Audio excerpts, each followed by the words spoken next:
জলপাইগুড়ি থেকে north বেঙ্গলকে represent করব ভেবে আমি এদিক সেদিক ঘুরে বেরোই।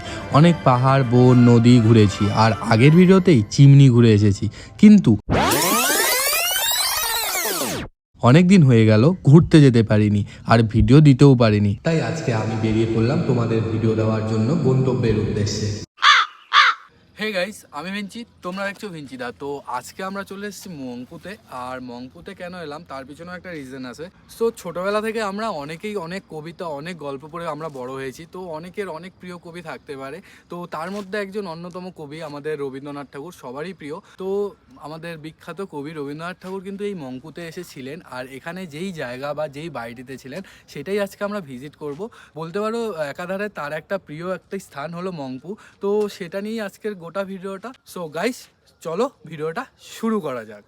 আসলে আমি এখন দাঁড়িয়ে আছি সেবক মোড়ে, আর ওয়েট করছি আমার গন্তব্যে যাওয়ার উদ্দেশ্যে। না, আমি শেয়ার ট্যাক্সিতে যাচ্ছি না, আমি আবারও বাইকে চড়েই যাচ্ছি। যাই হোক, প্রায় 30 মিনিটস অপেক্ষা করার পর দেখা হয় মমিনুদ্দার সাথে, আর আমাদের যাত্রাটা শুরু হয়। আজকেও আমি শিলিগুড়ির এই ভিড়ে থেমে থেমে যাত্রা শুরু করি। আমরা প্রথমে শিলিগুড়ি হয়ে যেতে থাকি শালুগাড়ার উদ্দেশ্যে, কিন্তু এখানে রাস্তার কাজ চলার কারণে আমাদের অনেক সময় লেগে যায় সেবক ঢুকতে। শালুগাড়া পার করেই আমি হাঁপ ছেড়ে বাঁচি, আর সামনেই ফরেস্ট দেখে মন আনন্দে নেচে ওঠে। চারিধারে শুধু গাছ আর গাছ চোখে পড়ে। অবশেষে চলে এলাম বেঙ্গল সাফারির সামনে। আমাদের নর্থ বেঙ্গল ঘুরতে এলে এক ফাঁকে এই জায়গাটিও ঘুরে দেখতে পারো, কারণ এখানে সব অ্যানিমেল ছাড়া থাকে। এবং অনেকেই হয়তো জুরাসিক পার্ক দেখেছো, সেরমভাবেই একটা গাড়ি করে পুরো পার্ক ঘুরে দেখানো হয়। সত্যি বলতে একদিন এটাও তোমাদের সামনে তুলে ধরবো। যাই হোক, কথা বলতে বলতে ফরেস্ট পেরিয়ে কখন সামনে পাহাড়ের দেখা মিলেছে খেয়ালই নেই। অতঃপর আমরা চলে আসলাম সেবক, আর সেবকে দেখার মতো রয়েছে করোনেশন ব্রিজ এবং কালী টেম্পল, এবং আমাদের নর্থ বেঙ্গলের সবথেকে বড় নদী তিস্তা। আর এখানে জলের রং পুরোই সবুজ থাকে। আর সেবক তোমরা ট্রেনে করেও ঘুরে যেতে পারো। আমি এখন সেবক পার করে কালীঝোড়াতে রয়েছি, আর এখানে তিস্তার একটি বাঁধ বা ব্যারেজ রয়েছে। এখানের থেকে জাস্ট চারিপাশটা কি মায়াবী সৌন্দর্যে ঘেরা মনে হয়।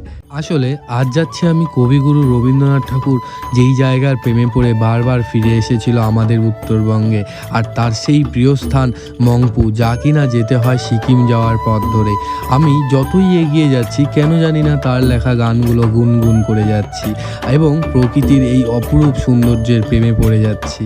আমি কালীঝোড়া বাজার পার করে পৌঁছে গেলাম রামবিতে, আর এখানের থেকে এখন আমাদের বাঁদিকে যেতে হবে, আর ডান দিকে চলে যাচ্ছে সিকিম।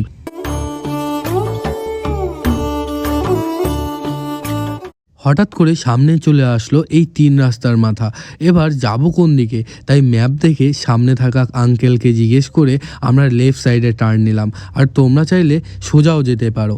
এরপর আবার পাহাড়ের ভিউ দেখতে দেখতে আমার যাত্রা শুরু হলো।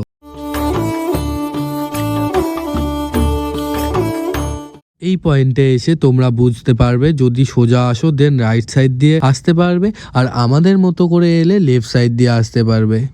আমরা চলে আসলাম রবীন্দ্র ভবন, আর আজকের ডেস্টিনেশন এই প্লেসটাই। তাই এবার চলো ঘুরে দেখা যাক। ও না, তার আগে আমরা একটু চা এবং টোস্ট খেয়ে নিলাম, তারপর আমরা ঢুকে পড়লাম রবীন্দ্র ভবনের দিকে। বলে রাখি, এখানে একটা স্টোরি রয়েছে, সেটাও বলবো, কিন্তু আগের টিকিটটা নিয়ে নেই। আমাদের টিকিট না হয়ে গেছে। এবার তোমাদের সাথে শেয়ার করি এই ভবন সম্পর্কে, আর কেনই এত বিখ্যাত আমাদের মংপু গ্রামটি সেটাও শেয়ার করব। আগে বলে রাখি, মংপু ভারতের পূর্ব প্রান্তে অবস্থিত পশ্চিমবঙ্গ রাজ্যের উত্তরাংশে অবস্থিত দার্জিলিং জেলার 3759 ফুট উঁচুতে অবস্থিত একটি পাহাড়ি শহরাঞ্চল।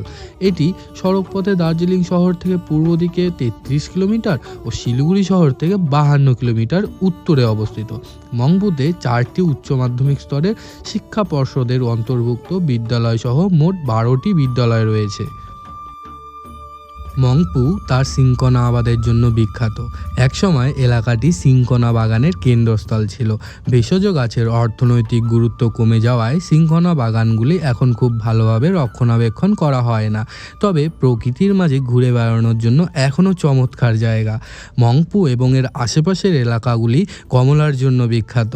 এছাড়াও শীতকালে আশেপাশের শিটং, শেলপুর, এইসব লাবদা এইসব এলাকায় কমলা চাষ হয়ে থাকে। 1864 সালে মংপুতে প্রথমবার সরকারি কুইনাইন কারখানা স্থাপন করা হয়েছে এবং ঠিক এই কারণেই মংপু জনপ্রিয়। যাই হোক, নোবেল বিজয়ী কবি রবীন্দ্রনাথ ঠাকুর যখন 1938 থেকে 1940 সালের মধ্যে প্রায়ই এই স্থানটি পরিদর্শন করেছিলেন, তখন এটির জনপ্রিয়তা বৃদ্ধি পেয়েছিল আরও বেশি। ঠাকুর তার বংশধর মৈত্রী দেবীর বাসভবনে থাকতেন, যিনি নিজে একজন প্রখ্যাত কবি ও ঔপন্যাসিক। পূর্বে বাংলোটি তার গিন্টোলজিস্ট স্বামী মনমোহন সেনের একটি সরকারি বাংলো ছিল, যিনি তখন সরকারি চাকুরি করতেন। পরে বাংলোটিকে রবীন্দ্র ভবনে রূপান্তরিত করা হয়। বলে রাখি, এই মংপুতে যখন কবি আসতেন তখন এই স্থানটি এতটাও উন্নত ছিল না, তাই এখানে তিনি রামবি পর্যন্ত গাড়িতে চড়ে আসতেন এবং রামবি থেকে প্রায় 9 কিলোমিটার পথ পালকি করে নিয়ে আসা হতো। আর 1940 সালের 21শে এপ্রিল তিনি 4 বার বা শেষবার এখানে আসেন এবং সেবার 25শে বৈশাখে তার জন্মদিন এখানেই পালন করা হয়। সে সময় কবির বয়স ছিল প্রায় 80 বছর। সেই বছর শরৎকালে কবি মংপু আসবেন বলে তার জিনিসপত্র রেখে যান, কিন্তু আর মংপু আসা হয় না। 1941 সালের 22শে শ্রাবণ কবির দেহাবসান হয়। এখানে থাকাকালীন তিনি অনেক ছবি তুলেছিলেন, যেগুলো এখানে এখনো রয়েছে। এখানে বসে অনেক কবিতাও লিখেছিলেন, যেমন কবিতাগুলোর মধ্যে অন্যতম জন্মদিন, নবজাতক, সানাই, মংপু পাহাড়ে ক্যামেলিয়া প্রভৃতি। এছাড়াও রয়েছে এই বাড়িটিতে ঠাকুরের ব্যবহৃত সব আসবাব এবং তার তৈরি ওষুধের শিশি, পড়ার টেবিল, খাট, বিছানাপত্র, বসার চেয়ার, তার আঁকা ছবি, চিঠিপত্র, তার তোলা ছবি প্রভৃতি। এখন আর ভেতরে ফুটেজ নেওয়া অ্যালাউ করে না, তাই আমি আর দেখালাম না। এসব ঘুরে দেখার জন্য অনুরোধ রইল। আশা রাখি এখানে এসে তোমরাও ঘুরে দেখবে। এখানে আসা থেকেই তার লেখা একটি গান মনে মনে গুনগুন করছিলাম, তাই সেটাই শুনতে শুনতে আমি চারিধার ঘুরে দেখলাম।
এই ছিল মংপুতে রবি ঠাকুরের গল্প।